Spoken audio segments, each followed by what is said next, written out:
शक्तिशाली देशों में होती है। यह एक ऐसा देश है जो चारों तरफ से दुश्मन देशों से घिरा हुआ है और दुश्मन भी ऐसे हैं जो मौका मिलते हैं इजराइल को किसी भी तरीके से खत्म कर देना चाहते हैं। इन सब के बावजूद 1948 में दुनिया के नक्शे पर आया यह देश अपने दुश्मनों के लिए किसी बुरे सपने से कम नहीं है। इजराइल के लोगों के बारे में कहा जाता है कि वो स्वाभिमानी एवं देशभक्त होते हैं और इन्हीं लोगों की देशभक्ति के कारण इजराइल आज अरब देशों की आंखों में आंखें डालकर उनका जवाब देता है। तो दोस्तों, आज हम इजराइल के बारे में कुछ ऐसे ही रोचक तथ्य बताएंगे जिन्हें आज के समय में आप सभी को पता होना बहुत जरूरी है। नमस्कार दोस्तों, मेरा नाम है राहुल और आप देख रहे हैं सच्ची खबर यूट्यूब चैनल। चलिए शुरू करते हैं आज का यह वीडियो। दोस्तों, इजराइल की स्थापना 14 मई 1948 को हुई थी। लंबे समय के संघर्ष के बाद यहूदियों को फिलिस्तीन के कब्जे से आजादी मिली और एक नए स्वतंत्र राष्ट्र की स्थापना हुई जिसे इजराइल नाम दिया गया। इजराइल शब्द का प्रयोग बाइबल और उससे पहले से होता रहा है। बाइबल के अनुसार ईश्वर के फरिश्ते के साथ युद्ध लड़ने के बाद जैकब का नाम भी इजराइल रखा गया था।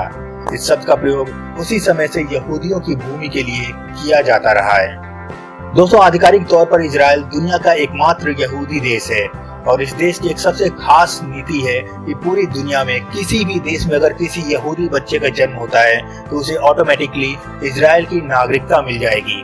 यानी पूरी दुनिया में अगर कहीं भी कोई भी यहूदी रहता है तो उसे खुद ब खुद इजराइल की नागरिकता मिल जाती है और वह जब चाहे तब इजराइल में जाकर रह सकता है। इजराइल की राष्ट्रभाषा हिब्रू है। दोस्तों, हमारे देश में हिंदी बोलने में लोगों को शर्म आती है, लेकिन आपको जानकर हैरानी होगी कि हिब्रू भाषा का अंत मध्यकाल में ही हो गया था और इस भाषा को सीखने वाला भी कोई नहीं बचा था। लेकिन जब इजराइल की स्थापना हुई तो देशभक्त यहूदियों ने अपनी भाषा हिब्रू को फिर से पुनर्जीवित किया और उसे इजराइल की आधिकारिक भाषा बनाया और इस तरह से इस भाषा का पुनर्जन्म हुआ। 2000 आंकड़ों के अनुसार इजराइल की कुल जनसंख्या 92 लाख के आसपास है। देखा जाए तो यह दिल्ली या मुंबई जैसे शहरों की जनसंख्या से भी कम है। वहीं क्षेत्रफल के हिसाब से देखा जाए तो यह भारत के केरल से भी छोटा है। दोस्तों, इजराइल दुनिया का एकमात्र ऐसा देश है जहां के प्रत्येक नागरिक को मिलिट्री ट्रेनिंग लेना अनिवार्य है। इजराइल का प्रत्येक नागरिक, चाहे वह देश के प्रधानमंत्री का बेटा ही क्यों न हो, उसे कुछ समय के लिए सेना में काम करना अनिवार्य है। चाहे वह पुरुष हो या महिला, हर किसी को इजराइल की सेना में कुछ समय की ट्रेनिंग लेना बहुत जरूरी है। 15 साल की उम्र से ही इजराइल में बच्चों की आर्मी ट्रेनिंग शुरू हो जाती है। हाई स्कूल की पढ़ाई पूरी करने के बाद उन्हें अनिवार्य रूप से मिलिट्री सर्विस ज्वाइन करनी पड़ती है। वहाँ के नियम के अनुसार लड़कों को 3 साल और लड़कियों को 2 साल सेना में काम करना जरूरी होता है। दोस्तों, इजराइल एक लोकतांत्रिक देश है, लेकिन फिर भी वहाँ भारत या ब्रिटेन की तरह लिखित संविधान नहीं है। वहाँ पर परंपराओं और देशवासियों की सुविधाओं के हिसाब से नियम कानून बनते और बदलते रहते हैं। दोस्तों, आप सभी ने साइकिल तो जरूर चलाया होगा, लेकिन क्या साइकिल चलाने के लिए आपने कभी लाइसेंस बनवाया है? नहीं ना। लेकिन इजराइल दुनिया का एकमात्र ऐसा देश है जहां आपको साइकिल चलाने के लिए भी लाइसेंस बनवाना पड़ता है। इसके अलावा इजराइल दुनिया के उन 9 देशों में से एक है जिनके पास परमाणु हथियार और सैटेलाइट सिस्टम मौजूद है। दोस्तों, इजरायली वायुसेना दुनिया की 4थी सबसे बड़ी और शक्तिशाली वायुसेना है। इजरायली वायुसेना की ताकत का अंदाजा आप इसी से लगा सकते हैं कि 1976 में जब फिलिस्तीनी आतंकवादियों ने 248 पैसेंजर से भरे इजरायली प्लेन को हाईजैक करके युगांडा ले गए थे, तब इजराइल सरकार के आदेश पर ऑपरेशन थंडरबोल्ट, जिसे ऑपरेशन एंटेबे भी कहा जाता है, चलाया गया। इसमें इजरायली वायुसेना अपने देश से 4000 किलोमीटर दूर युगांडा में घुसकर सिर्फ 90 मिनट में अपने सभी बंधक नागरिकों को सकुशल छुड़ा लाई थी। दोस्तों, यह दुनिया का एकमात्र ऐसा देश है जो पूरा का पूरा anti ballistic missile defence system से लैस है। यानी इजराइल की तरफ दागी गई कोई भी मिसाइल इजराइल पहुंचने से पहले ही नष्ट कर दी जाएगी। हथियार ही नहीं बल्कि विज्ञान के मामले में भी इजराइल काफी आगे है। मोटोरोला ने अपना पहला मोबाइल फोन इजराइल में ही बनाया था, तो माइक्रोसॉफ्ट के लिए पहला पेंटियम चिप भी इजराइल में ही बना था। इतना ही नहीं दोस्तों, पहली वॉइस मेल तकनीक भी इजराइल में ही विकसित की गई थी। महान वैज्ञानिक अल्बर्ट आइंस्टीन भी यहूदी थे।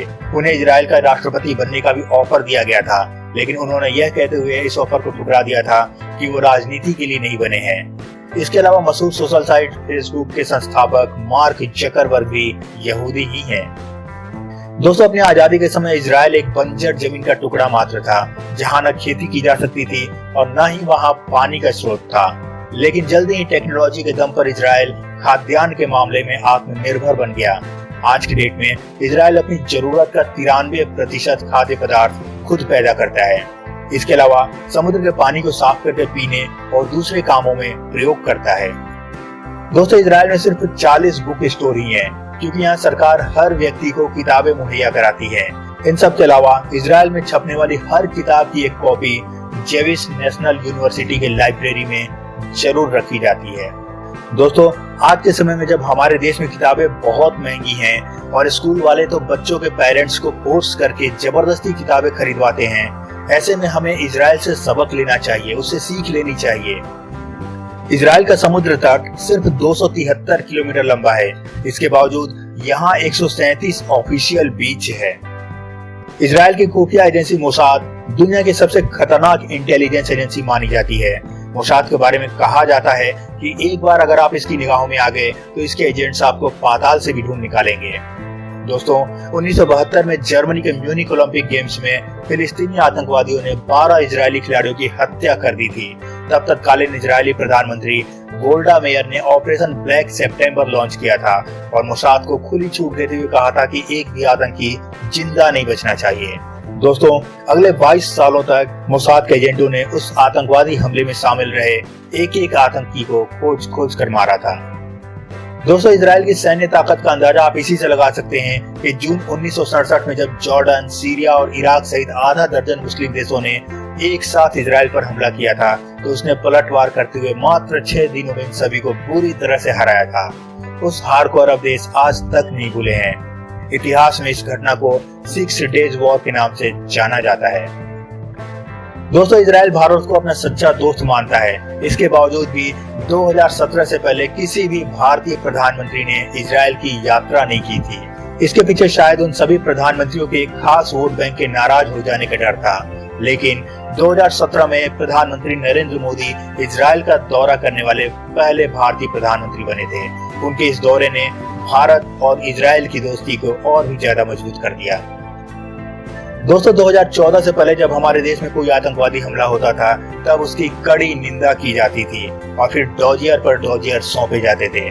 जबकि 1948 से ही इजराइल का एक ही मूल मंत्र रहा है कि अगर किसी ने हमारे देश के एक नागरिक को मारा तो हम उसके देश में घुसकर उसके 1000 नागरिक को मारेंगे। ऑपरेशन ब्लैक सितंबर के बाद इजराइल ने ये करके भी दिखाया है। दोस्तों, इजराइल से सिर्फ 1 साल पहले हमारा देश आजाद हुआ था, लेकिन विकास के मामले में आज हम कहाँ हैं और इजराइल कहाँ है, ये आप सभी को पता है। हम सभी को भी इजरायली नागरिकों से सीख लेनी चाहिए और अपने देश की तरक्की में पूरा योगदान देना चाहिए।